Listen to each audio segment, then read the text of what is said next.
आपके बीच आया हूं तो आपको विश्वास दिलाने आया हूं प्रधानमंत्री नरेंद्र मोदी जी की तरफ से विकसित भारत जी राम जी जो नया कानून आया है, यह विकसित भारत का संपूर्ण रोड मैप है, संपूर्ण रोड मैप। इसके बारे में कई तरह के दुष्प्रचार किए जा रहे हैं।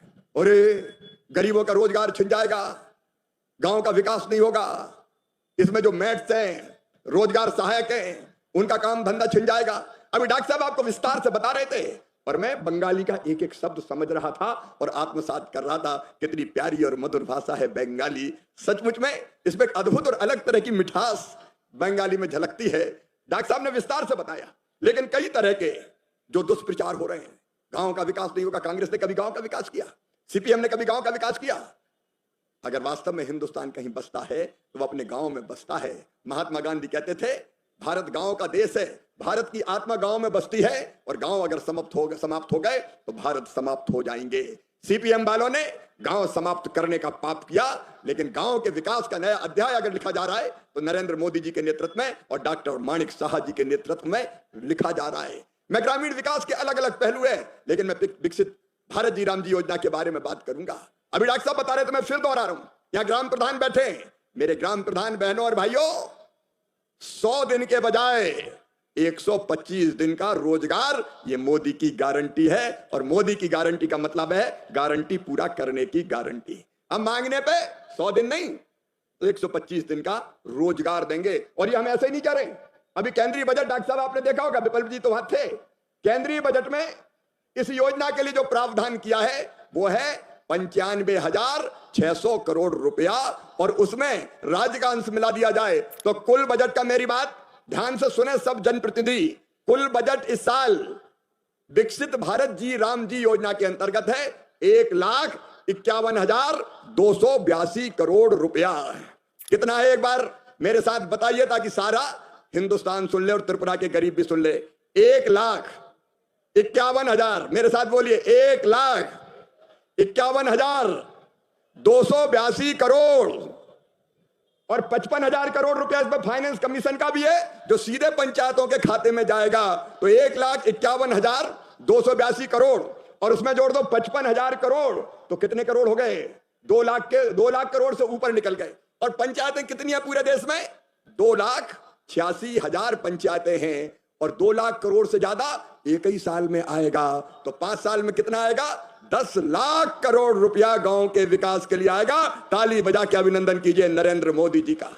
10 लाख करोड़ कोई कल्पना करता था? एक पंचायत को 1.5 करोड़ से देके 1.25 करोड़ लाख रुपए तक मिलेगा एक पंचायत को। और आप कल्पना कीजिए अगर ईमानदारी से इस पैसे से काम हो गया तो गांव में कोई विकास का काम बचेगा क्या? आप बताओ, अगर ईमानदारी से इस पैसे से काम हो गया तो गांव का विकास होगा कि नहीं होगा? गांव का संपूर्ण विकास, डॉक्टर साहब, संपूर्ण विकास, ये हमारा संकल्प है, ये प्रधानमंत्री का सपना है। लेकिन रो रहे हैं कांग्रेस वाले, सीपीआई वाले, मजदूर बेरोजगार हो जाएंगे, रोजगार छिन जाएगा। तुमने कितना पैसा दिया? यूपीए की सरकार ने पूरे 10 साल में दिए थे 2,13,000 करोड़ रुपया। 2004 से लेकर 2014 तक उनकी सरकार थी, 2,13,000 करोड़ रुपया। और नरेंद्र मोदी जी ने 8,54,000 करोड़ रुपए से ज्यादा दिए 10 साल में, और अब तो 5 साल में 10 लाख करोड़। मेरे बहन और भाइयों, गांव के विकास का राजमार्ग है विकसित भारत जी राम जी योजना। और एक बात कही जा रही है, केंद्रीकरण हो गया है, अब दिल्ली से योजना बनेगी।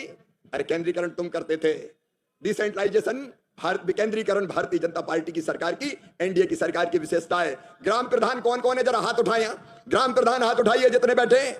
ग्राम प्रधान बहनों और भाइयों सुन लो और गांव में जाके कह देना कि ग्रामीण विकास मंत्री कह के जाए, गांव के विकास की योजना, ये जो पैसा आपकी पंचायत में विकास के लिए आएगा सीधे आपके वित्त आयोग का और मजदूरों के खाते में और मटेरियल कंपोनेंट के रूप में जो आएगा पंचायतों में, वो पैसे से जो काम होंगे वो योजना दिल्ली में नहीं बनेगी, वो योजना अगरतला में भी नहीं बनेगी, वो योजना बनेगी गांव में बैठ के ग्राम सभा के साथ आप योजना बनाएंगे। अरे गांव में कौन सा काम होना है ये दिल्ली वाले क्या जाने? और माफ कीजिए, अगरतला में भी बैठ के छोटे गांव में कौन से काम होने हैं ये यहाँ के सेक्रेटरिएट में बैठ के अफसर तय नहीं कर सकते। ये तो तय करेगा गांव का भाई, गांव का बहन, धन्नू पन्ना, लल्लू कल्ला मन्ना, वो तय करेंगे गांव में क्या बनना है। तुम कौन होते हो तय करने वाले? गांव हमारा, सड़क हमारी बननी है, स्कूल हमारा बनना है, अस्पताल हमारा बनना है, आंगनबाड़ी हमारी बननी है, तालाब हमारा बनना है, या किस गरीब के खेत में तालाब खुदना है। इसमें एसटी के लिए, एससी के लिए, बहुत गरीब किसान भाइयों बहनों के हितग्राही मूलक काम भी होंगे। अगर ग्राम सभा तय करती है कि रामलाल के खेत में तालाब की जरूरत है, तो रामलाल के खेत में भी तालाब मिल जाएगा और उसकी किस्मत भी और तकदीर भी बदल जाएगी पानी से।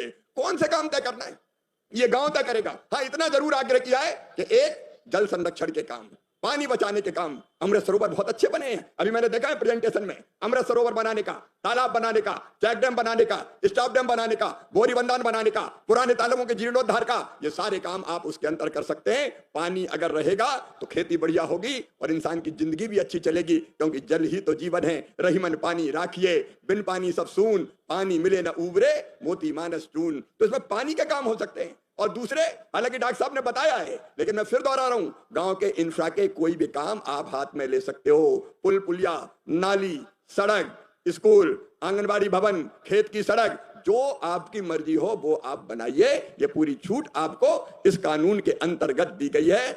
और तीसरी तरह के काम भी, मेरी दीदियां बैठी है सेल्फ हेल्प ग्रुप की, मेरी दीदियों, मैं तुम सबको प्रणाम करता हूं।